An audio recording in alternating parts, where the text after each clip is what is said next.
Schools Work podcast, a podcast for everyone in education. This show is brought to you by the Southern Regional Education Board. At SREB, we believe that every school has the potential to be great.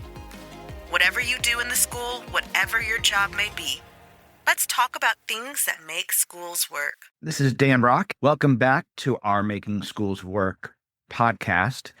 This podcast is for anybody who is interested in building community and partner relationships.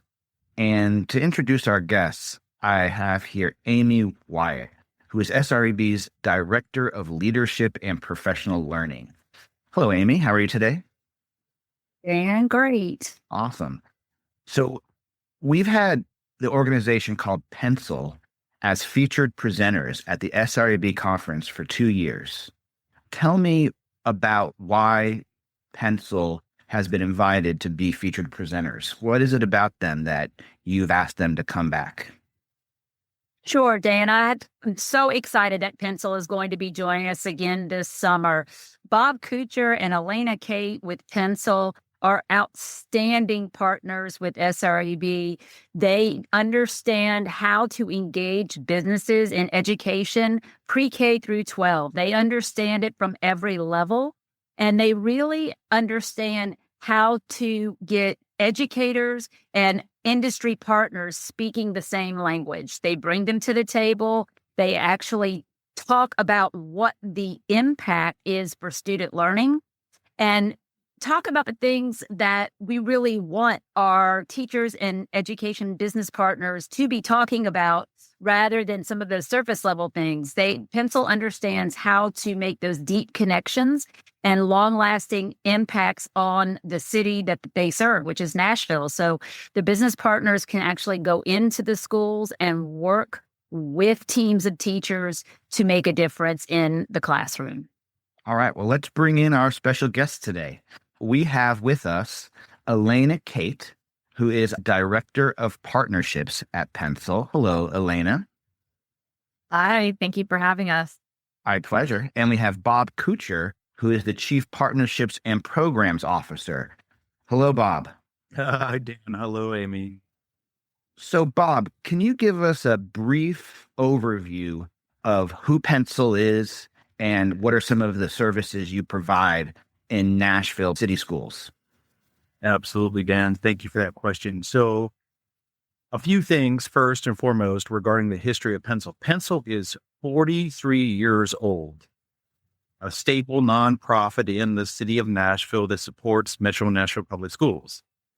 Pencil was created by the business and civic community to support the public school system, understanding that a thriving public school system equals a thriving city. And so throughout the decades, what Pencil has been able to inject into our industry community, our business community, is that all of the energies that they push into the public school system, they will reap the rewards later on down the road. And so being in this work since 1982, Pencil does, as Aimee has said, has a pretty good gauge on how to make these relationships extremely powerful for both sides of the fence, for the school system as well as for industry in the city. Pencil, if I can keep going, Dan, here, I love talking about the history of Pencil. And I also loved working with my colleague, Alayna Cate, who I believe will celebrate her 4th anniversary here this month at Pencil. With all that being said, I look forward to Alayna and I sharing the broad brushstroke of the energies coming in from community to the schools, and also knowing how Pencil is actually governed and how Alayna and I get to do the wonderful work that we do under the direction of our board of directors and our CEO. What does Pencil stand for? Ms. Cate. Well, if you could see Bob's t-shirt, he's wearing the shirt that says the acronym is spelled out. It's Public Education Needs Community Involvement and Leadership.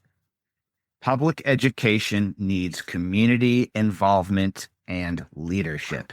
It's true. That's right. So what I'd like us to think about today, you all do multiple services for Nashville, right? Mhm. You have a variety of ways that you interact. And one of those is helping schools and communities and businesses connect to support student learning, student engagement, and to support the community. So I'm hoping that someone listening to this will be able to take away some quick, sort of short-term steps for getting started, but maybe even some long-term goals and ideas for maintaining and building that. So I just want to start off with give us some different innovative ways that you see communities partnering with schools. So Dan, thank you. And I'm going to look at my colleague, Alayna, and say, Alayna, let's make sure that when we're answering these questions, we give a couple of aha kind of like big thoughts around what makes the relationship successful. And as Aimee said earlier, like as we work with the different tiered levels and all those different requests and asks, we definitely, Dan, want to make sure that we deliver to the audience a couple of big chunks of big rocks that would be helpful for them in their own communities as they strive to create relationships and partnerships with their business community. Yes, I definitely want to think about what are those big components. So starting off, I guess what I'm thinking about is sort of different ways that they connect. What might be some projects or ideas that we might have to work together? Well, I can take that one. I mean, there's so many ways that the community can get involved in schools, whether at the highest level or at the one-off kind of situation. And it depends on the school needs. Everything that we do at Pencil is school-based, is school-centric and student-centric. So we're not going to just bring a business partner to a school and say, hey, we have a new partner for you. It's always dependent on what the school has told us that they need. And so some different ways that partners engage are through general volunteerism, going into the classroom to do guest speaking, to talk about their career journeys, talk about the different industries that people work in. We have that kind of thing. And those career experiential learning opportunities can be expanded upon into things even deeper, like job shadows or work-based learning placements or career-based learning placements, as we're calling them here in Nashville now. So that kind of career experiential learning opportunity is a huge one for us these days. And many business people and community members understand that really well. And that's easy for them to say yes to because that's your future workforce. And so there's a lot of win-wins with the career experiential learning. But also you have things like field day volunteers.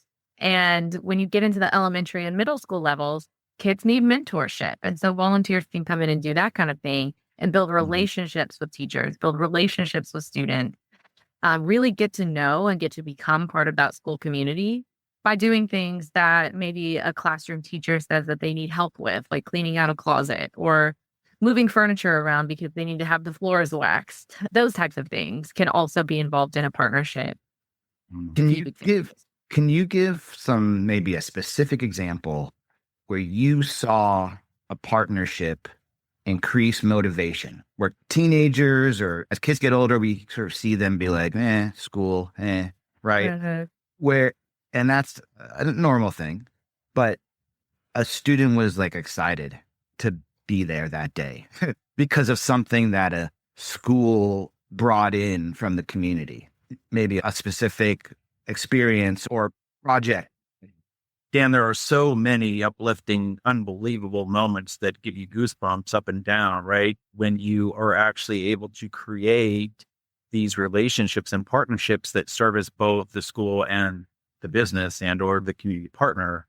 I do want to digress a little bit, and I want to pick up on a few things that Alayna Cate had said, Dan, before we answer that question. And that is something that I heard Dr. Wyatt say about Pencil being around long enough to understand how to translate language and needs and resources between the business community and the needs of the school. And I hear Alayna Cate say a lot to her partnership managers about being that middle person that is able to really connect the two entities together for the benefit of for everybody. And those look like exactly what Alayna was saying is like, we always look towards what are the school needs, what will make students successful. And then ultimately having a really deep dive into why are we at this table? What is the needs of the school? And then what are the resources of the potential partner? And then being very frank with one another. Because is this just a moment Is this a one-off opportunity, which will be successful and wonderful, like painting a playground? Or is this something that is going to be like long time energy embedded into the culture of both the school and the business? And so Pencil does a great job of like kind of level setting on the front end and understanding the foundation of what is going to be built. So it's kind of Pencil sometimes says we're the matchmaker. Sometimes we create a marriage. Sometimes we create dates. But we put that on the front end so that everybody understands what is currently happening and what the expectations are regarding the relationships or the partnerships or the energies coming together. So let's dig into that a little bit, what you're saying. We'll get to examples in a second. So in those conversations that you're facilitating, so you come to a school and you're having a conversation to figure out whether our needs are painting a playground, funding a music project, going on a field trip, or this is going to be a long-term partnership that builds towards something. Can you give us a little detail on what are the questions that you're asking? And what are the kinds of needs that what are the different questions and needs that you're trying to pull out of the school to figure out what they want? That's Alayna Cate's wheelhouse. That's the model she's creating and keeps on and building upon and with her team. So I'm going to push that question to Alayna. Well, we do have a team of partnership managers who are responsible for having these conversations with the schools. And so every single year, at least twice a year, we have these intentional conversations with the school liaison. And oftentimes that's not the principal. We actually don't want to talk to the principal for the most part. We want to talk to somebody else at the school who's going to be responsible for holding up community relationships. Now, sometimes that is the principal, but we know how much a principal has to do throughout the work week. And so we try to find somebody else or identify somebody else. And the conversations that are held are really planning and mapping out and getting to the core of what do they need from the community. And every school is different. Every school is different in the way that they may already have a certain set of resources and some may not. They already may have a strong PTO and parent involvement. Some may not. The conversations that we have with the schools are to really nail down those things to try and best direct Pencil's resources, because we are a small team and we have a large school district to work with, but also where is the highest need. And so we start there. We learn, how many students are at the school? What's the demographic? How many teachers and staff do you have? What types of events do you have throughout the year? But how can the community get involved and engage with those things? Do you need people to come in and do tutoring? Is tutoring something that is really important right now? Or is it mentorship? Or do you just need extra hands around the building to do things throughout the week? So we guide those conversations, but you can imagine some schools will sit down with us and they will give us their laundry list and say, these are all the things that I need the community to do for me. Yeah. And so then how realistic is all that is a good question to go from there. And we help the schools to kind of understand that Pencil's role and being a school partner is not always about checking things off of a list. They want to bring in partnerships to the schools that will be sustained relationships. And so, you may need your playground painted and you may need this closet cleaned out. But if those are the only two things that you ask of a partner in a year, that's not a partner. That's a one-time volunteer. So we're trying to shift the narrative from, I just need people to come in and write me a check or come in and do this thing for me and then leave, to I need these people in my community to support my school. And that's kind of the core of what our work is. Kind of have to define partnership. Right. Does that mean? Yeah. And Alayna has set me up for success right here. So Alayna, thank you so much. And Dr. Wyatt, you know this from being around Pencil in Nashville for so many decades. Dan, if you look back at Pencil's work 20 years ago, it looked like very much like an adopted classroom model, which is fabulous. And those type of models still exist.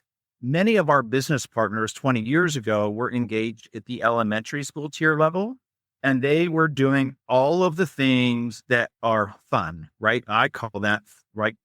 Like Alayna rattled off a few, like coming back to school, first day of school, like let's make that a celebration, right? Like Let's do field day. Let's make sure the teachers are like, all of these things were happening in a big scale.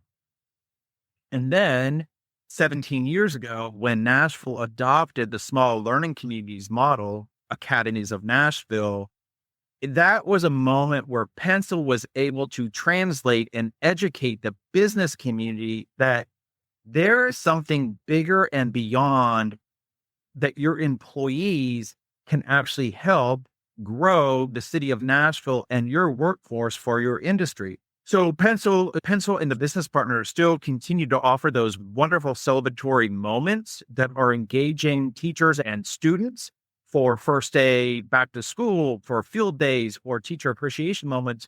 But when Metro Nashville Public Schools adopted small learning communities as part of their high school careers, or all high schools within Nashville are part of the Academies of Nashville, that's when Pencil was able to translate to the business community all the ways in which their employees could help to interject the growth of the workforce with high skill, high demand jobs, and putting kids in real world positions with experiences while they're in high school to understand what they might look like when they get out of high school. So we grew because of that and shifted our model from adopt a school to really engaging and creating a list of long-term engagement that embeds the business and the industry into the school.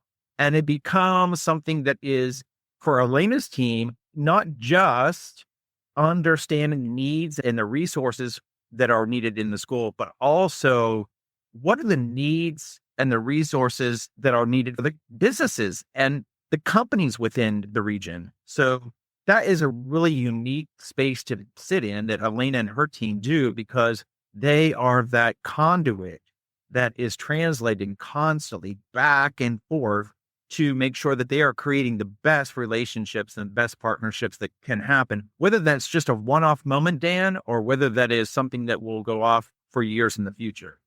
So how many go ahead, Aimee. Yeah, I was going to say, go ahead and ask, because you were talking about the growth, Bob, and which has been incredible how Pencil grew with the school district and was able to do that. But can you or Alayna share with our listeners how many businesses are actually engaged in schools in Nashville right now through Pencil? I have the numbers right here. I feeling that was coming. Aimee, Dan, I knew it. I knew when she was looking at the other screen, I saw her already getting prepared for this question. She is so intuitive. Well, I wanted to make sure not to misquote. So I do have our data bank up here, and it looks like we have right now 642 active partners, which then goes into 865 active partnerships. So any partner can have multiple partnerships, but when we say partner. Yeah, thank you, Alayna, because you'll identify that. Like, I would love for you to share with everybody the language that you have, the definitions of what we mean. I would love for you to share that. So when we say partner, that can be anything from a Bridgestone Americas, a corporate entity like Dollar General, Bank of America, that kind of thing. Or it can be a church around the corner from the school. It can be a family who has decided they want to support a school in this kind of way. So the range and the spectrum of a partner is really broad, but it does mean that somebody who owns the relationship has agreed to be a partner with the school, and that is typically through Pencil. It doesn't always have to be through Pencil, but we do try our best to keep track of everything. You can imagine we don't get it all, but we do our best. And so about 642 partners right now. And so I guess what I'd like to get to is, in a smaller district that doesn't have a Pencil, what can they do to build towards, obviously not 600, but to build not just the quantity, but really the quality, which is what you were talking about, not just having a date, but, really settling down for a long-term relationship. Now, before we get to that, I do want to I always like to start with the end in mind, right? So I want to go back to my other question, which is, I want to see, why do this? What's the point? What am I going to get out of it? And so what I was hoping is you could illustrate some of those examples of both where the school and the community thrived. And again, increased motivation, those goosebump moments, as Bob said.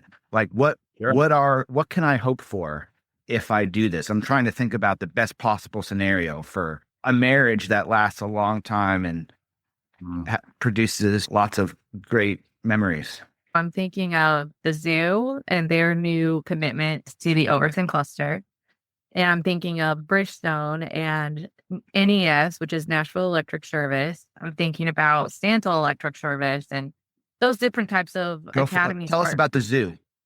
Well, Bob, you've been really involved in this and building this out, but the zoo, Nashville Zoo, have agreed as of last year to become a cluster-wide partner. So not just with one school, but with the high school, the feeder middle schools, and their feeder elementary schools. And so they're going to be supporting that cluster in a really meaningful way, on top of already the field trips and the different things that they offer to families in the community.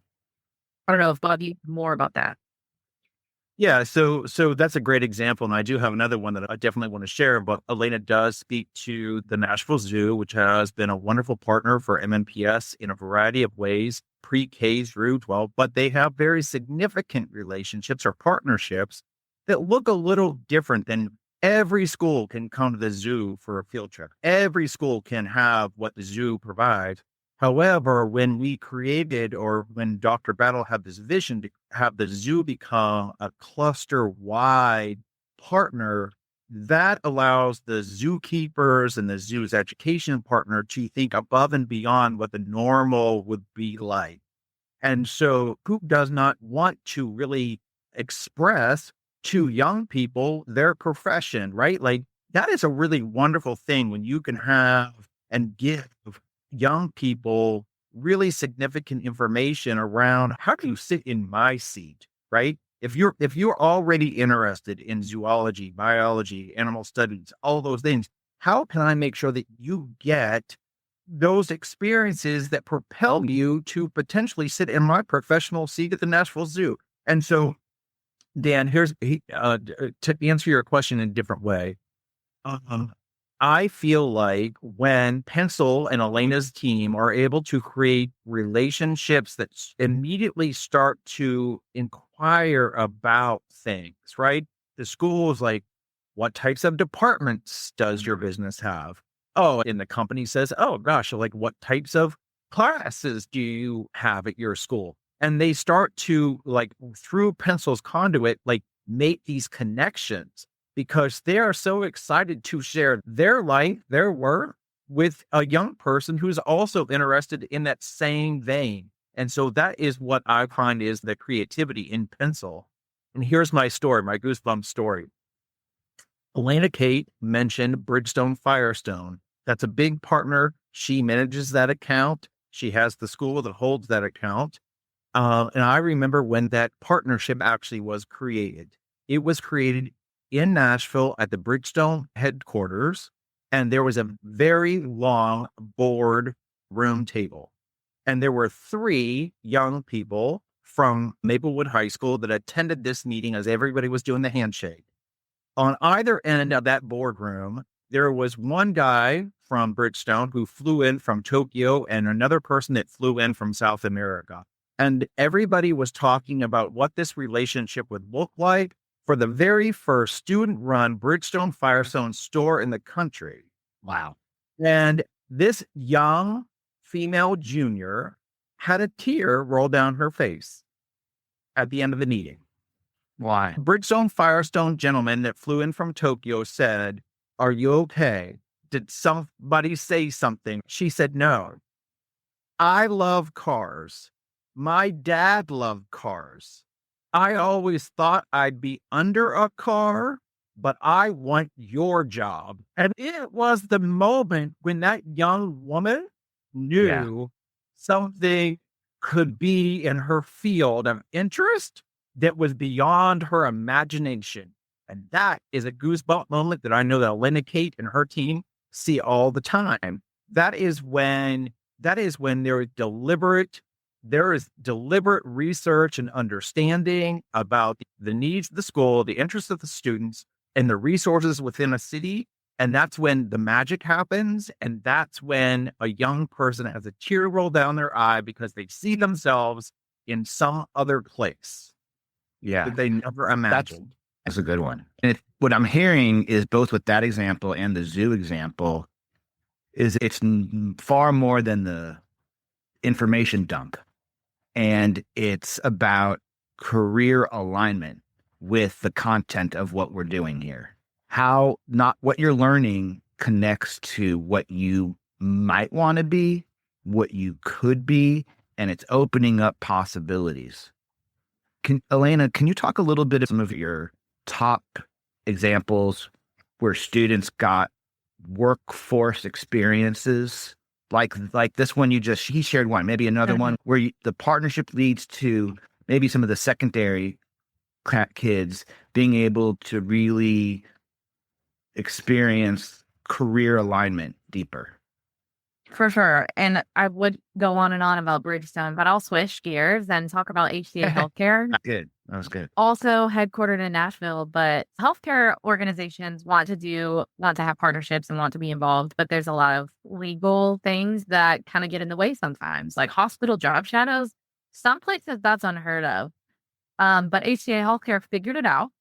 And several years ago, they figured that out and they got students to be able to go into the hospital, do job shadows in the hospital, and give students those hands-on experiences. Of course, they're not dealing with the highest situations in the hospital, but they do get to see the behind the scenes and they get to take blood pressure and those kinds of things.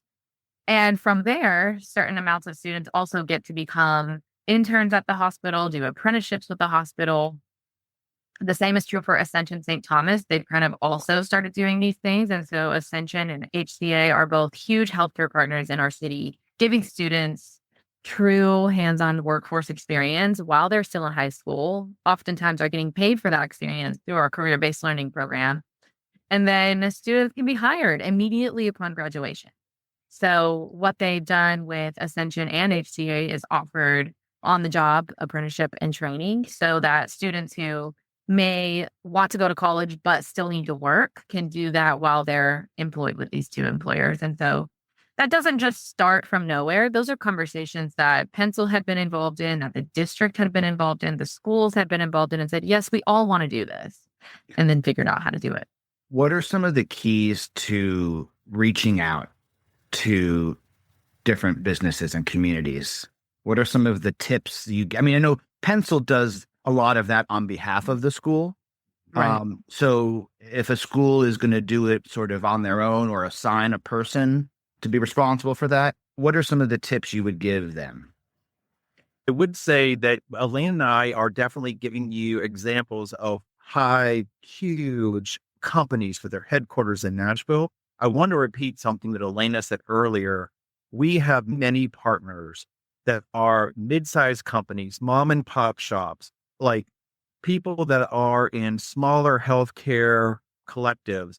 So if you're in a community that does not have a Bridgestone, Firestone headquarters or a HCA Healthcare Corporation of America, we're giving you our experience, but the same model, the same spokes from this wheel can still be utilized in spaces that don't have those huge corporations. So I just wanted to make that a point. And then I'll push it over to Alayna. Yeah. Yes. So this is a really concrete tip that I follow and encourage my team to follow when we're reaching out is to, if you're going to send a cold email or make a cold phone call, keep your request very specific and very short. And I have been taught a long time ago, I forget where I learned it, but to do an F email. So the shape of your email will look like an F when you're done with it. So the meat of your email is at the top where the longest part of the F would be. And then you have another shorter, smaller sentence, maybe less words in the middle. And then the final is just your name.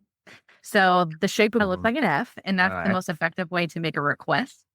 Whether that's a request for a donation, request for a meeting, write your F email where it's this is who I am and what I want. Thank you so much for understanding. Here's my name.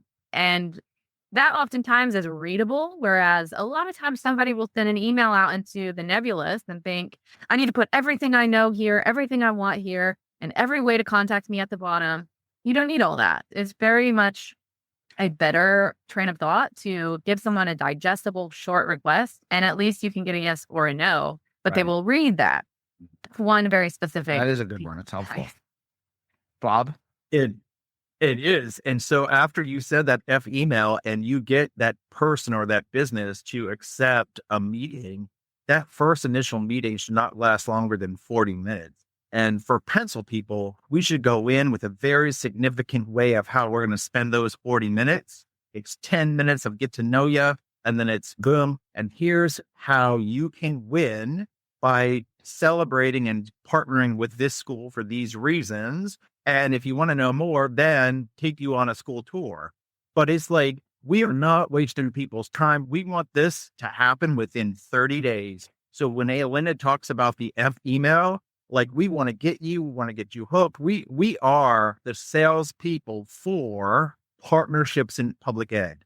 And so if we can't do that in 40 minutes, then we have not done a good job. We want to get those people into a school. Once we get them into a school and they can see students and teachers and talk to the principal for a couple of minutes, they will go back to their team and say, we have to be involved.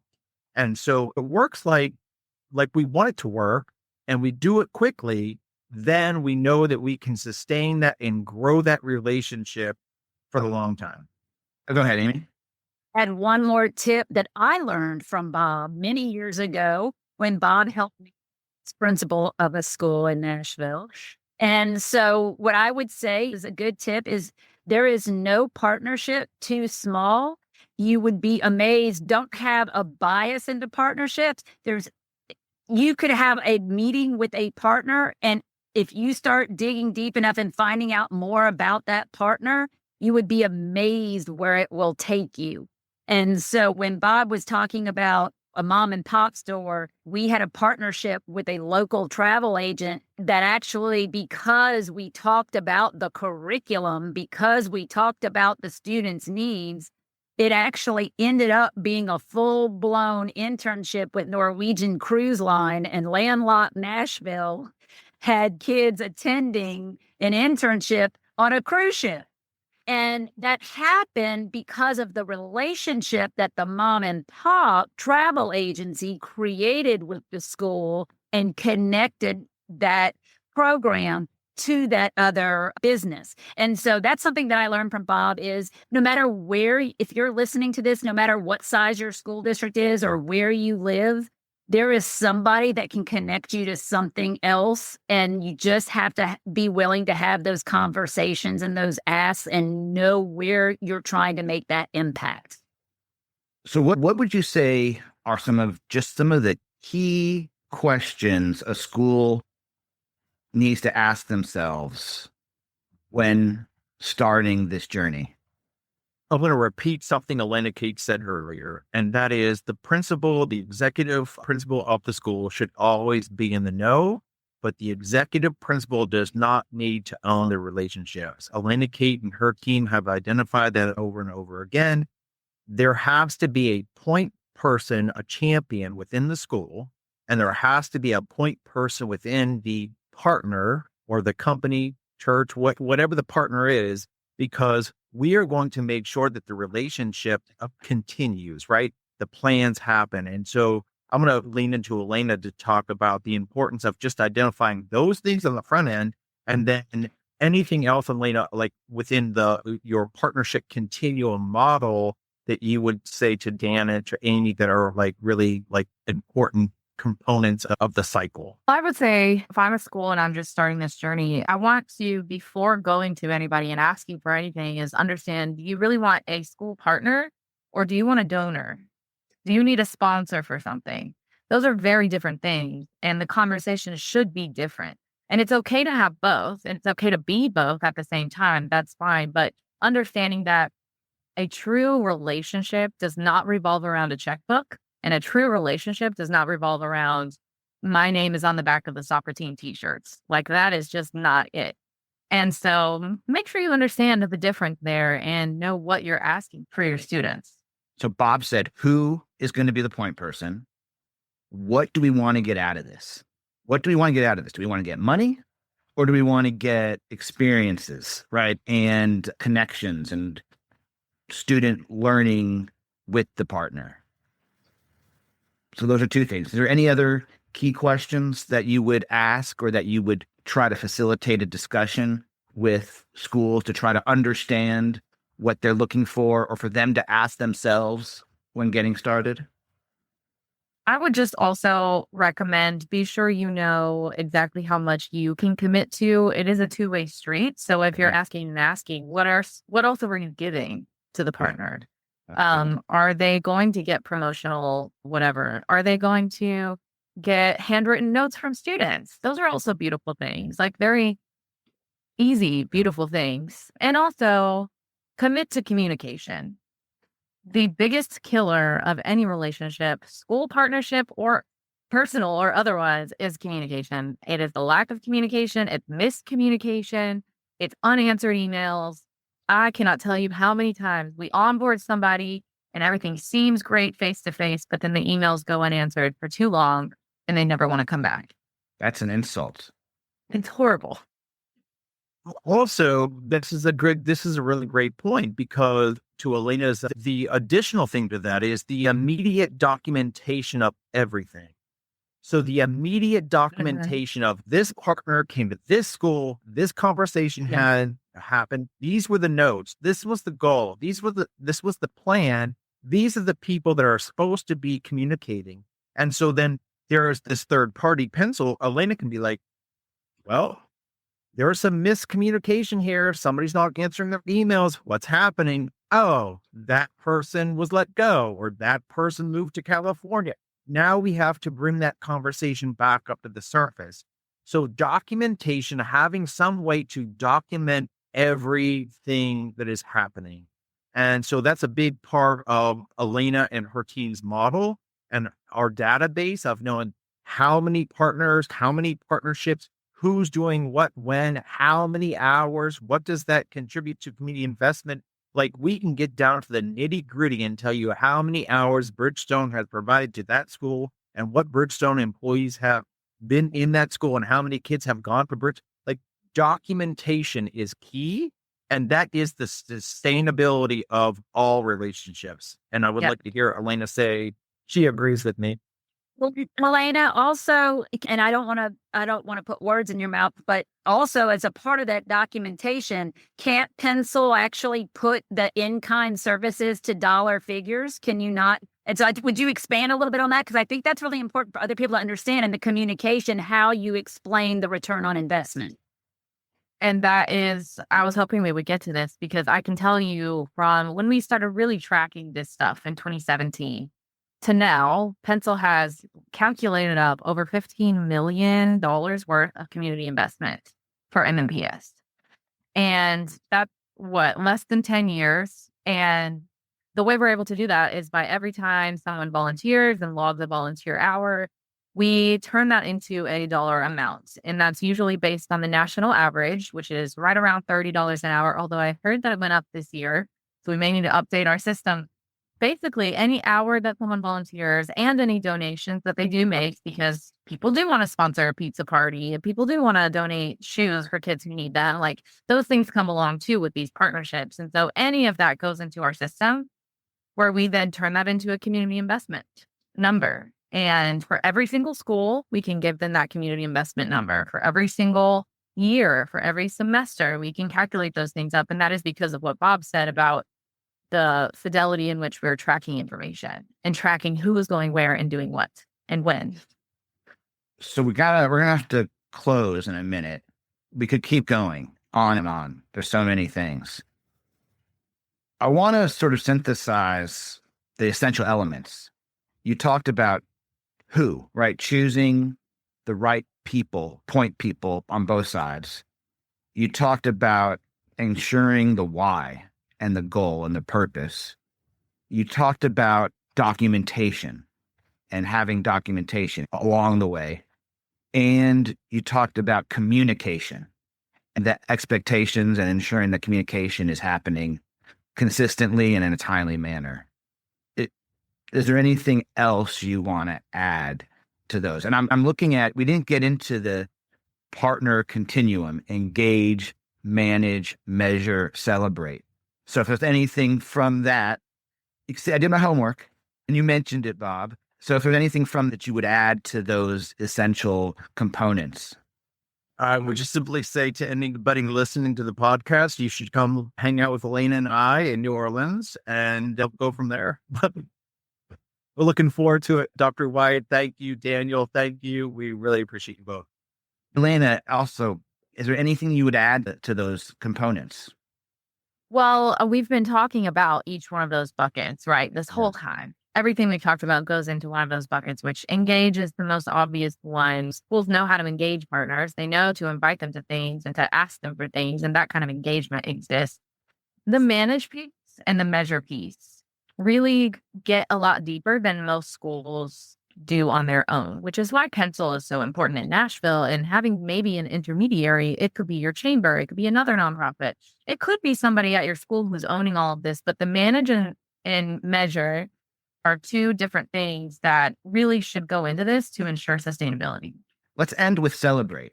What are some ways that we can celebrate? There's a laundry list. I talked about student notes, handwritten things, student artwork. Anything that's related to the students really gets people excited and celebratory. But social media is wonderful. A lot of times, just a simple social media thank you, a shout out in a newsletter. For us as a nonprofit, there's all kinds of things like that we do. But if I'm a school, sending something from the students or like a video from students would be awesome. Like imagine putting that up on the screens in your business and you're like, look, the students are thanking us. It can be something simple like that. It's done in 30 seconds. I love it. All those things that Alayna just said, but recently we just had a culinary classroom send a hot, warm chocolate chip cookies to a partner to say thank you. So, I mean, those are great. Those are great moments that can be captured and that are really fulfilling for students and teachers and for the business community as well that are providing that support. So before we end, is there anything that we haven't talked about that you'd like to share about Pencil or about this whole topic overall? Unless you have another hour, we could talk about the other signature programs at Pencil, but I feel like we did a good job, Alayna, talking about partnership work. Dr. Wyatt, I hope you're happy. Daniel, I hope you're happy as well. And we will look forward to seeing everybody in New Orleans. Yeah, definitely. And I would just say the number one question I always get whenever I talk about Pencil is, well, we don't have a Pencil, so we can't do that.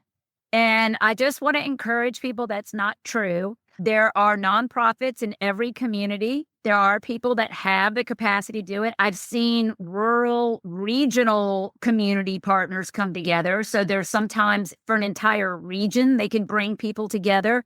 There are groups in every area that work in this field. They may just not be that big, but like Bob said, Pencil wasn't that big when we first started this work. It grew and grew into this. So I encourage you, no matter where you are, you can do this to a different size and different scale, but seek out those people that can support the schools in this work. Many of our states have regional service agencies, right? Uh-huh. And you can make that a partner that then may be able to help you facilitate and coordinate. So thinking about, are there other intermediaries whose job description might be to help connect the community and the schools, so you don't have to own it all yourself. And don't underestimate the Chamber of Commerce, too. Yeah. If you have a local chamber, they could be that for you. A really important organization to look at, to help. There's a lot of organizations that probably want to help, but are like, it's sometimes kind of hard to get into the school and maybe are looking for that invitation. And so let them own a lot of that. So Alayna, you'll be presenting at our conference. Can you tell us a little bit about what someone coming to your session can expect to learn? Absolutely. We will for sure expand on some of the points that we talked about here, but we'll deeper dive into how we go about our partnership continuum and the steps we take from recruitment of a partner all the way through sustainability year to year. So there's a lot that goes into it.